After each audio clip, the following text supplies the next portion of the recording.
pemirsa setia Fibis News, kembali bersama saya Ika Akbarwati dalam program Fibis Weekly Sentiment Commodity. Kali ini kita akan melihat pergerakan dari dua komoditi utama dunia, yaitu komoditi minyak mentah dan juga komoditi emas. Sebelumnya kita lihat dulu ada beberapa faktor fundamental yang mempengaruhi pergerakan dari kedua komoditas tersebut. Faktor fundamental yang pertama adalah turunnya inflasi Cina di bulan Mei, yaitu menjadi minus 0,3%. Lalu yang kedua adalah surplus perdagangan Cina yang mencapai 2,2 miliar dolar Amerika Serikat.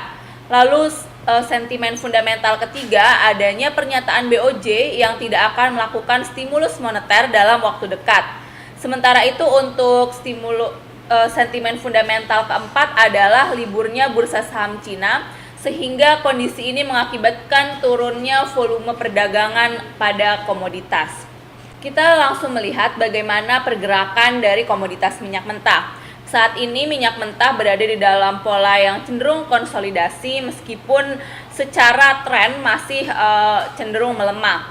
Saat ini harga minyak mentah berada di level 94,70 dolar per barrel dengan level support yang akan ditemui pada 94 hingga 92 dolar per barrel. Sementara untuk level resistance akan ditemui pada 96 hingga 98 dolar per barrel. Sementara itu untuk komoditas emas saat ini juga masih dalam kecenderungan melemah, terutama diakibatkan oleh kekhawatiran para pelaku pasar bahwa The Fed akan menghentikan atau mengurangi program pemberian stimulus. Saat ini harga emas berada di level 1.370 dolar per troy ounce dengan level support ada di 1.350 hingga 1.330 dolar per troy ounce. Sementara untuk level resistance akan ditemui pada 1.390 hingga 1.420 dolar per troy ounce.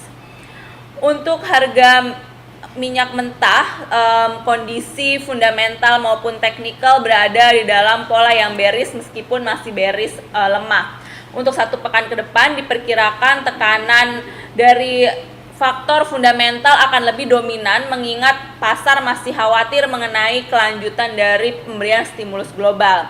Sementara itu untuk harga emas juga tampaknya mirip dengan pergerakan fundamental maupun teknikal minyak mentah, yaitu masih berada di dalam pola konsolidasi dengan kecenderungan tren yang melemah. Demikian adalah Fibis Weekly Sentiment Commodity untuk pekan ini. Semoga bermanfaat, tetap semangat investasi dan salam Fibis.